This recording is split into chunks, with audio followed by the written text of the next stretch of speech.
Di sebuah kerajaan yang makmur namun penuh intrik, hiduplah seorang raja yang terkenal suka menguji kesabaran dan kecerdikan rakyatnya. Nama raja itu adalah Sultan Jalaluddin Al-Mumtaz, seorang penguasa yang bijaksana di depan rakyat, tapi diam-diam senang memberi tantangan konyol hanya untuk melihat siapa yang bisa mengakalinya. Di istana itu pula, tinggal seorang pria sederhana yang namanya dikenal di setiap pasar, kedai teh, bahkan hingga ke telinga para pedagang unta di padang pasir. Dia adalah Abu Nawas, lelaki berotak licik, lidah sehalus sutra, dan kemampuan memutar logika seperti menari di atas benang tipis. Bagi rakyat kecil, Abu Nawas adalah pahlawan yang membuat mereka tertawa di tengah kesulitan. Bagi raja, ia adalah sumber hiburan, sekaligus lawan sparing otak yang paling sulit dikalahkan. Pagi itu, matahari baru saja menyentuh puncak menara istana. Sultan Jalaluddin duduk di singgasana sambil memainkan janggutnya. Ia merasa bosan. Tidak ada perang, tidak ada upacara, tidak ada menteri yang berbuat salah. Kerajaan ini terlalu tenang, pikirnya. Dan bagi Sultan, ketenangan adalah rasa bosan yang menyamar. Panggilkan Abu Nawas, perintahnya pada pengawal. Tak lama kemudian, pintu balairung terbuka, dan Abu Nawas masuk dengan langkah santai, seperti orang yang sedang menuju warung kopi, bukan istana megah. Ia membungkuk sedikit, lalu berkata, "Salam sejahtera, tuanku. Semoga hari ini bosan Paduka bisa hilang begitu saya datang." Raja tersenyum tipis. "Kau memang tahu sekali aku sedang bosan, Abu Nawas. Maka hari ini aku punya tugas untukmu. Bawakan aku sesuatu yang tidak bisa dilihat, tidak bisa disentuh, tidak bisa disimpan, tapi harus bisa aku beli. Jika kau berhasil, kau bebas meminta hadiah apa saja. Jika gagal, kau tahu akibatnya." Semua orang di balairung terdiam. Menteri-menteri saling berbisik, yakin bahwa kali ini Abu Nawas tak akan lolos.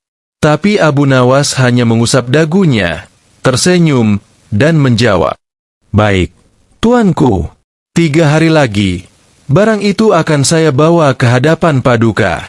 Tapi ingat, jangan kaget jika barang itu membuat Paduka lebih kaya, tanpa menambah harta sedikit pun." Raja mengerutkan dahi. "Apa maksudmu?" Abu Nawas membungkuk lagi dan berkata pelan, "Nanti Paduka akan mengerti saat saya menjualnya." Lalu ia berbalik dan keluar dari istana, meninggalkan raja dan seluruh pengawal dalam rasa penasaran yang membakar. Begitu keluar dari gerbang istana, Abu Nawas tidak langsung pulang. Ia berjalan pelan menyusuri pasar kota, matanya bergerak ke sana kemari seperti sedang mencari jarum di tumpukan jerami. Tidak bisa dilihat, tidak bisa disentuh, tidak bisa disimpan, tapi harus bisa dibeli, gumamnya sambil menggaruk kepala. Sambil berjalan, ia berhenti di sebuah kedai teh. Di sana duduklah seorang pedagang tua bernama Hamid, yang terkenal cerewet dan suka bercerita berjam-jam. "Assalamualaikum, Hamid," sapa Abu Nawas sambil duduk. "Waalaikumsalam. Abu Nawas, kau datang tepat waktu. Aku punya cerita lucu," kata Hamid, lalu langsung bercerita panjang lebar tanpa jeda. Setelah setengah jam, Abu Nawas tersenyum licik. "Hamid, tahukah kau, barusan aku mendapat ide luar biasa." Hamid bingung. "Ide apa?" Abu Nawas menjawab, "Kau baru saja memberiku sesuatu yang tidak bisa dilihat, tidak bisa disentuh, tidak bisa disimpan, tapi membuat orang kaya, pikiran." Hamid tertawa. "Jadi kau mau menjual pikiran?" Abu Nawas mengangguk. "Bukan sekadar pikiran, Hamid. Aku akan menjual otak dan pikiran sebagai satu paket. Tapi bukan otak dalam kepala, melainkan akal yang membuat orang mau membayar mahal." Selama 2 hari berikutnya, Abu Nawas sibuk. Ia mengunjungi tukang kayu untuk membuat sebuah peti kecil berukir indah. Di dalam peti itu, ia letakkan gulungan kertas kosong dan sebuah cermin kecil berbentuk bundar. Ketika tukang kayu bertanya apa gunanya, Abu Nawas hanya menjawab, "Ini adalah kotak termahal di dunia. Isinya tak terlihat, tapi bisa mengubah hidup pembelinya." Kabar aneh itu cepat menyebar di pasar. Abu Nawas mau menjual otaknya sendiri ke raja. Orang-orang berkerumun, menebak-nebak berapa harganya. Ada yang bilang 10 keping emas. Ada yang bilang Abu Nawas akan menukar otaknya dengan setengah kerajaan. Abu Nawas hanya tertawa, tidak membenarkan atau membantah. Ia tahu, semakin banyak orang penasaran, semakin besar efeknya di hadapan raja. Hari ketiga pun tiba. Di balairung istana, raja duduk dengan penuh rasa ingin tahu.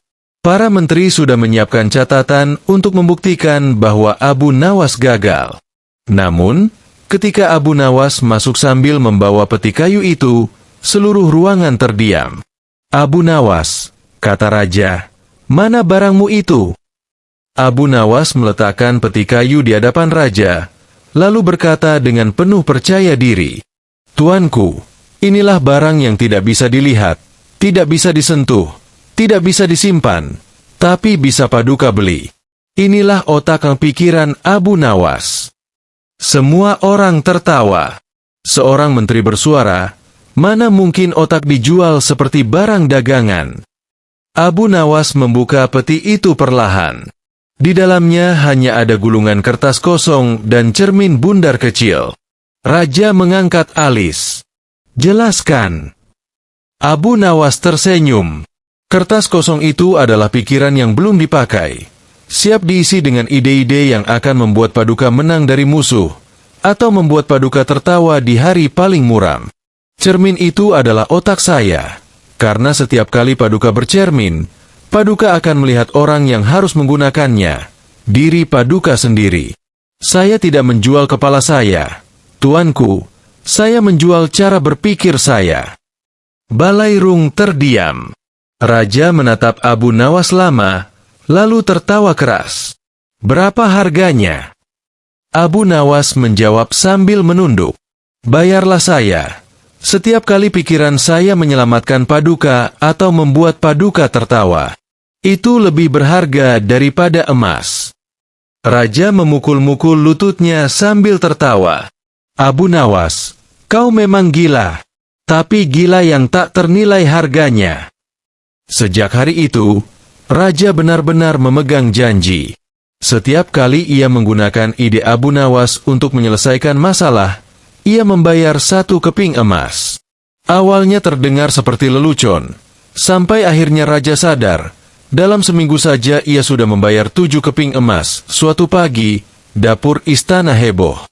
Tikus-tikus masuk dan merusak simpanan gandum.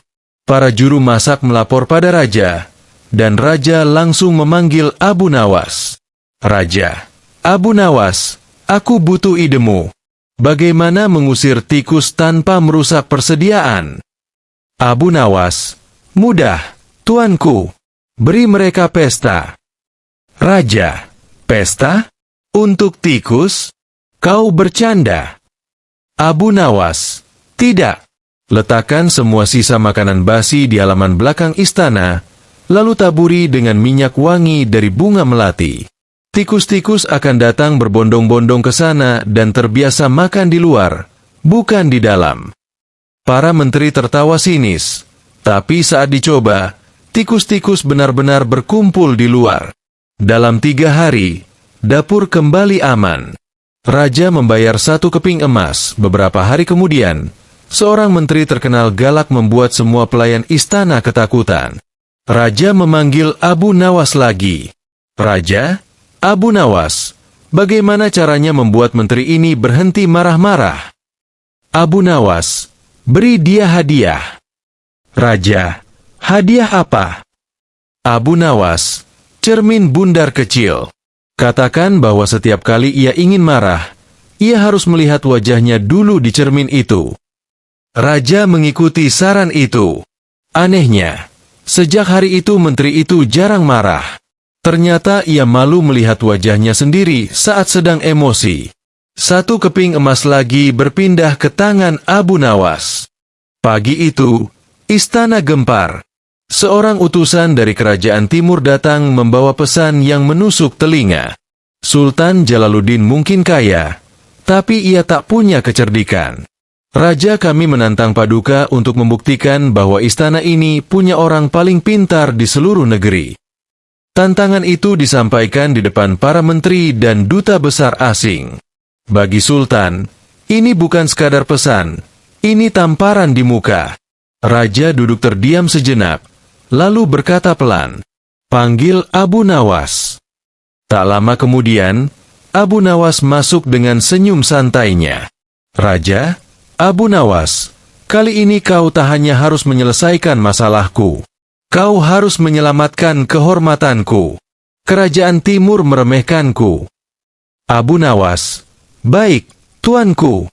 Apa tantangannya?" "Raja, mereka akan mengirim teka-teki yang katanya mustahil dijawab. Jika kita gagal, kita harus mengirim 1000 keping emas sebagai tanda kekalahan." Para menteri menggeleng, yakin ini akan jadi bencana. Tapi Abu Nawas tersenyum lebar. "Tenang, tuanku. Ini kesempatan emas untuk menjual otak saya lebih mahal lagi." Raja mengerutkan dahi. "Maksudmu?" "Abu Nawas, selama ini Paduka hanya membayar saya per ide. Kali ini, saya ingin dibayar kontrak penuh. Jika saya menang, Paduka harus memberi saya hak khusus untuk menjual pikiran di pasar istana selama setahun penuh." Raja tertawa. "Menjual pikiran di pasar istana?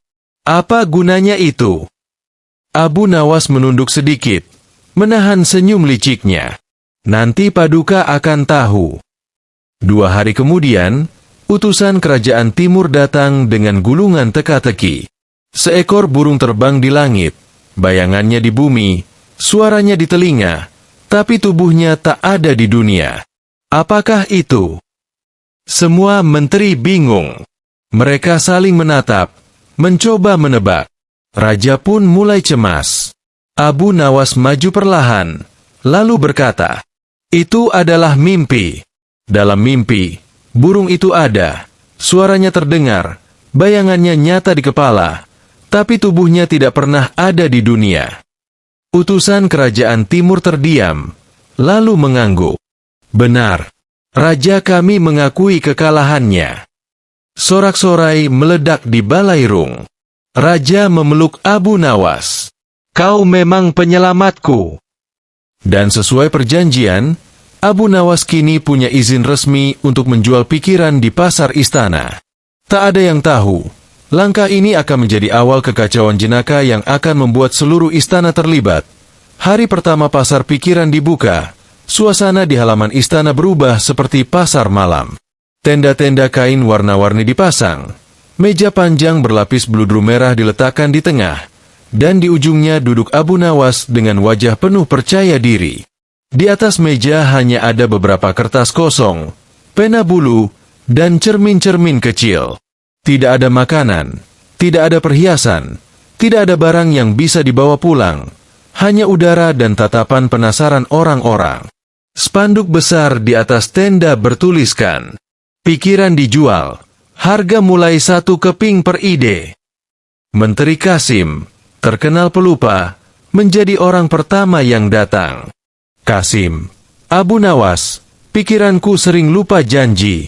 Jual aku pikiran yang membuatku ingat semuanya." Abu Nawas, "Baik, ini resepnya. Tulis semua yang ingin kau ingat di kertas ini, lalu tempelkan di pintu kamar tidurmu. Setiap pagi, baca sebelum keluar." Kasim membayar 1 keping emas, lalu pergi.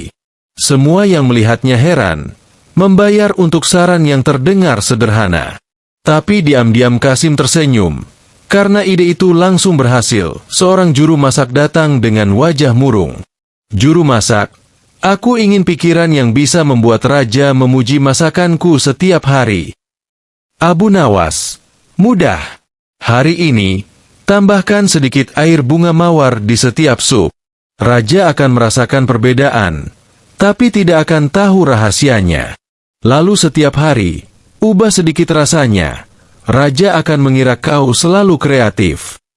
Kesuksesan, pasar pikiran, Abu Nawas membuat sebagian orang di kota mulai gatal. Kalau dia bisa kaya hanya dengan menjual ide, kenapa kita tidak bisa? Pikir beberapa orang licik. Maka, seminggu kemudian, di seberang jalan dari tenda Abu Nawas, muncullah pasar otak palsu. Tendanya lebih besar, warnanya mencolok, dan spanduknya berteriak keras. Pikiran lebih murah dari Abu Nawas. Diskon 50%. Bayar 1, dapat 2. Di dalamnya, ada 3 orang yang menyebut diri mereka ahli pikiran cepat. Mereka menjual saran-saran absurd. Cara cepat jadi kaya, tidur, lalu mimpi dapat emas. Rahasia kebahagiaan, beli kue manis, makan banyak-banyak. Strategi memikat hati orang, beri semua orang hadiah sandal. Juru masak membayar 2 keping emas. Seorang pedagang kaya masuk, mengangkat alis melihat semua orang rela membayar untuk angin. Pedagang, Abu Nawas, jual aku pikiran yang bisa membuat orang selalu percaya padaku saat berdagang. Abu Nawas, pakai ini. Abu Nawas memberi sebuah cermin bundar. Sebelum bicara harga pada pembeli, lihat cermin ini sebentar. Jika wajahmu tampak curang, turunkan harga sedikit. Kalau wajahmu terlihat jujur, pertahankan. Pedagang itu membayar 5 keping emas, hanya untuk sebuah cermin dan nasihat.